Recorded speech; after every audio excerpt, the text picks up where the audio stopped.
We have to change from doubter to believer. Welcome to DTBTV. This is just a quick video. I just want to congratulate Sheffield United on that tremendous win. Brilliant. And I was saying it, for those who've been watching my videos, I was saying it. I said it on my video that all Manchester United were doing at the moment was getting the rub of the green. We're getting a bit of luck. Sooner or later, the luck will change. Tonight, they ran out of luck. There was no VAR decisions going their way, no penalties, no. And I'll tell you something about Ole Gunnar Solskjaer. He sits on that bench, dugout, looking like a scared fan. He's never on the touchline. He's never giving instructions. He ain't good enough to manage Manchester United. He's an absolute sack of shit. I'm telling you now, go on Google now and type in Ole Gunnar Solskjaer used to play Football Manager. And he actually quotes that he used to practice being a manager on Footy Manager, the game I play and love, by the way. And that shows you the level of manager Manchester United have got. He's got decent players because he inherited decent players, right? He's got Van der Beek on the bench, who, by the way, looks an absolute average footballer, by the way. But even so, they spent 30 or 40 million. Anyway, I'm not talking about that for that reason, but I'm laughing.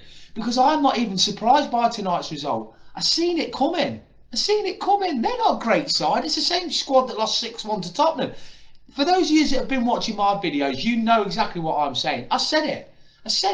It's the same players that lost 6-1 to Spurs. The same players that lost 1-0 to Arsenal. The same players that couldn't beat Chelsea. They couldn't beat Başakşehir. Lost to them away. The same team that couldn't beat Leipzig over 2 legs. And I'm telling you something now. Their season's going to crumble now. It's going to crumble. They go away to Arsenal next. I think Arsenal will do them on Saturday. Can't wait to watch that Saturday. I'm working. I can't wait to find out the score later, I mean.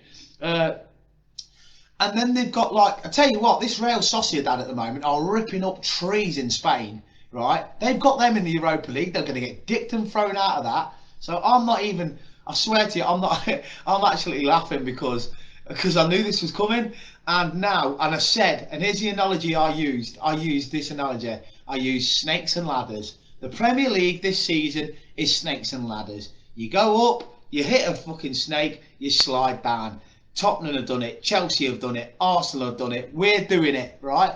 But I'm telling you now, I totally believe, and Jurgen Klopp's press conference today was unbelievable. The way he just went, right, I want us, even though you can't get in the stadium now, I want you all to pull together with us. And if you want to come and join us, welcome. And that is Klopp again. Klopp doing his best to inspire us to get behind the team. I don't want to see no shit tomorrow on this group.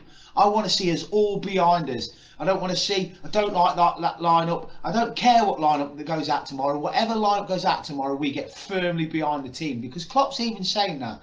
You've got to be on this journey now with us. We can win this league title. I am telling you now, we can still win this league title. I believe it. Matip has to stay fit. I agree with John Aldridge today. Keep him wrapped in cotton wool until we get a centre back in, or until Virgil's on the way back.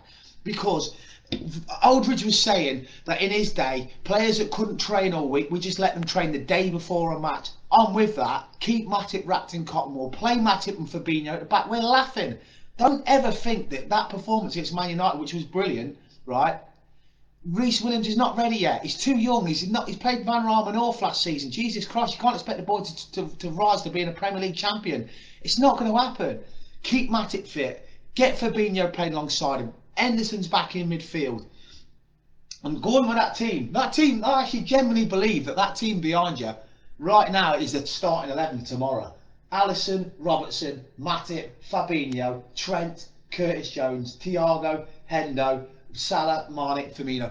That team, let's not forget, that team was the best team I've ever witnessed in the 36 years I've been alive, right? And that team is still capable of going on a great run. Spurs tomorrow, get a goal early, let them come out, we can have them. Then look at the fixtures, okay? We go to West Ham. We've got a great record at West Ham, a great record. We can beat them. All right, they're playing well, but so what? We're Liverpool. I don't know why, but a lot of our fans have forgot that, who we are. And Klopp still believes. So why don't we? I do. And I'm telling you now, it's nothing. Man City were wrote off the title a few games ago, and do you know what? It actually helped them, because then the pressure just sort of came off the shoulders, because everybody says, oh well, they're out the title. There was no expectancy. Man United have had all this build up this week, in the last 2 weeks, and it's got to them. Today's performance showed you it got to them. They couldn't handle it, so they've flopped, and that's exactly what I'm saying. Now everybody's writing us off the title. You're not even, I mean, even today, Chris Sutton, who's a complete dick, right, kept on mentioning the fact that Manchester will be sniggering and all that at this result. Like, didn't even mention us. Are we getting forgot about? Because, sorry, I've just looked at the league table and I've just seen Everton draw with Leicester, which means they both dropped 2 points, right? Manchester United have just lost 3 points. So if we win tomorrow, we're only 3 points behind Manchester United. 3, right? Man City have got a game in hand. Great. We've got to play Man City at Anfield. Beat them, and that game in hand's gone. So this title is still there. And the fact is, as long as we score more goals than the opposition, we'll win the games. Go back to what I said before the Man United game, which we did. Go back to the old way when we had Lovren and that at the back, where we just tried to outscore teams until Virgil's back. Watch the videos of Virgil van Dijk. He is on it. He's training. Don't forget, he wants to play in the Euros for Holland. He is firing to get back. All we have to do is ride out this next 2 or 3 weeks, right?